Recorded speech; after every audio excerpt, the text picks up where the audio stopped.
This is Inside the Right. So, Tim, we've got some major news here regarding Trump's VP selection process. So this is according to the AP. Among those who the Trump campaign has sent paperwork to vet them as potential vice presidential candidates, we've got Doug Burgum, Ben Carson, Byron Donalds, Marco Rubio, Elise Stefanik, Tim Scott, and J.D. Vance. So, first off, pour one out for Kristi Noem here. Wouldn't want to be a dog standing in her way tonight. Now, in 2016, we had Mike Pence on his ticket, who, at a bare minimum, wasn't willing to subvert the Constitution to keep both of them in the White House past their election loss. Could you imagine anybody on that list doing the same?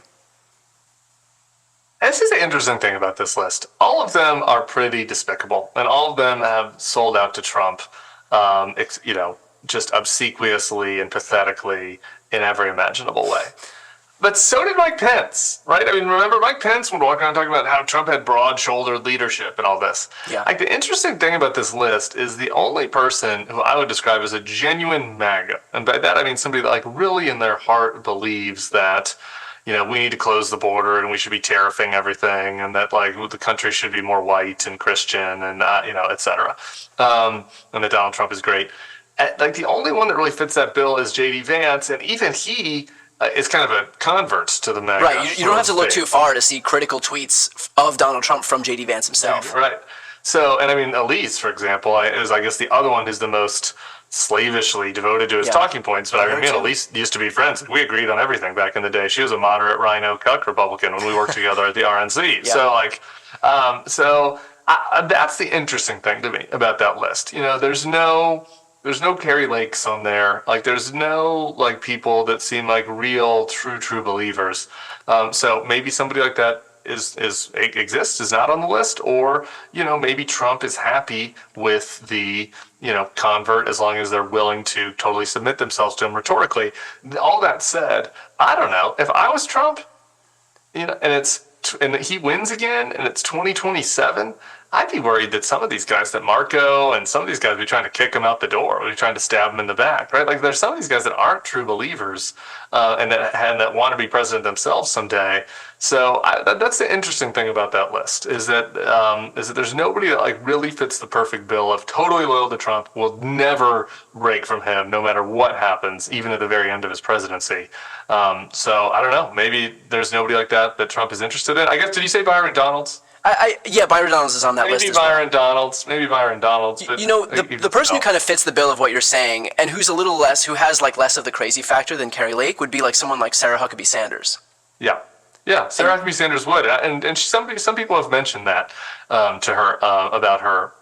Though even still, it's kind of like, you almost, is there an old MAGA? Like, I'm ranking, like back in the day, if Jeff Sessions and Trump hadn't gotten crossways, maybe Jeff Sessions would have been a good fit. Like, you can imagine Trump doing a Dick Cheney type, like somebody that's not going to want to, to ever try to compete with him. And because all these people, there is no, MAGA, there is no Trump in the waiting. There is no Trump in the wing. Right. There's no, like, it's interesting that someone like Vivek Ramaswamy isn't on this list. And I mean, again, the list isn't comprehensive, and the AP reporting said that this was just among the people who've gotten paperwork, so we could see more. But do you think that the fact that we didn't see a Carrie Lake on this list, we didn't see Vivek Ramaswamy, we didn't see, like, a, Herschel Walker or Doug Mastriano, J.R. Majewski, those kind of people, do you think that's a tacit admission that maybe the tried and true, full-blown, 100% America First Republicans are actually a weaker Republican by Trump's own admission?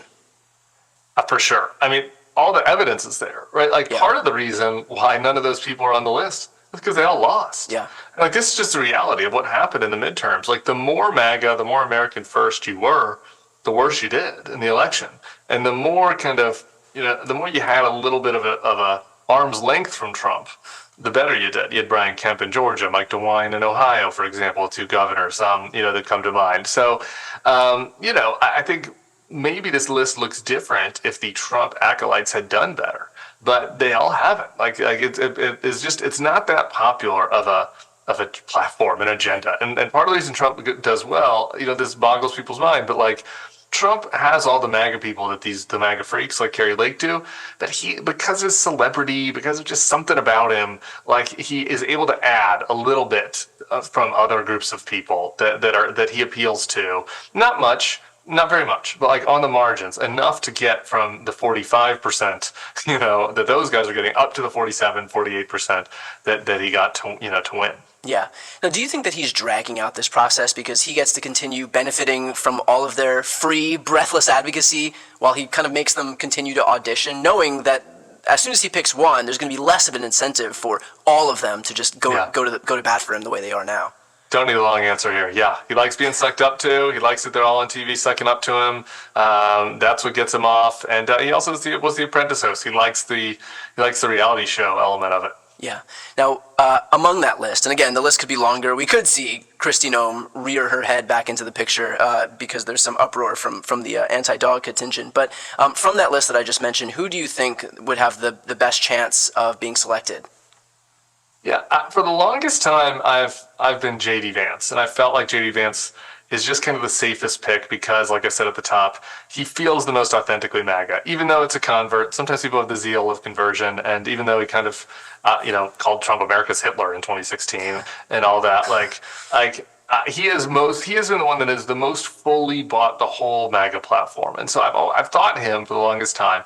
But over the last week, I think my final answer is Marco. And here's why. It would be he would be the most humiliated.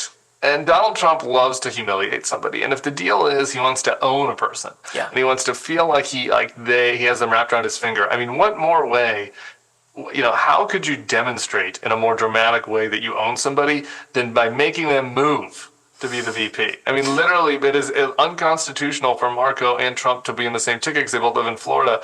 And so there's something just that you can imagine Trump just being like, yeah, I'm going to make little Marco, who once said I had a small penis, I'm going to pick him, but I'm going to make him move to Nevada in order to do it and live in Miriam Adelson's house.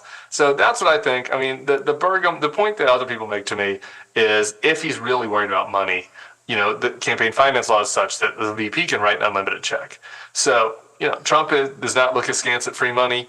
And so the wild card here, I think, would be Burgum writing him a $50 million check, which he could do, and Trump doing it for that reason. But I think Marco, with Burgum being the other one, I'm kind of eyeing. Well, his ability to humiliate Marco aside, do you think that he would derive some big electoral or demographic benefit from putting Rubio on the ticket?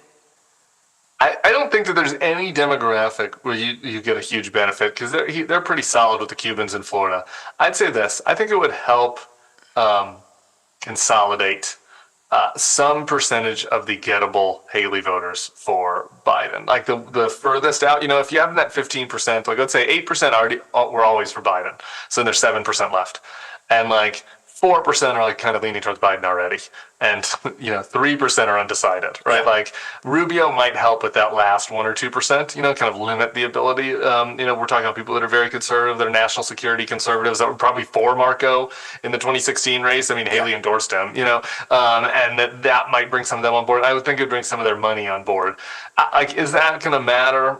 Only in the closest of races. But you can imagine a small slice of the demographic there, and it would help in Florida, which isn't really a swing state. Yeah, and also, I mean, to your point there, it's not going to be especially potent, for those national security Republicans to then see Marco go onto a ticket where the guy at the top of that ticket is doing everything he can to promote Russia and to promote Kim Jong-un and all of the world's autocrats. I mean, you have to be one of these people that really wants to get there. I mean, we talked about that guy before, that was the Haley donor that I got into the debate with the one time, who you can tell, and he's anti-woke, he hates the liberals, he hates the left, but he doesn't like Trump, but it's he's looking for an excuse to vote for Trump, right? Yeah. He's looking for any excuse, and Marco would be kind of a fig leaf.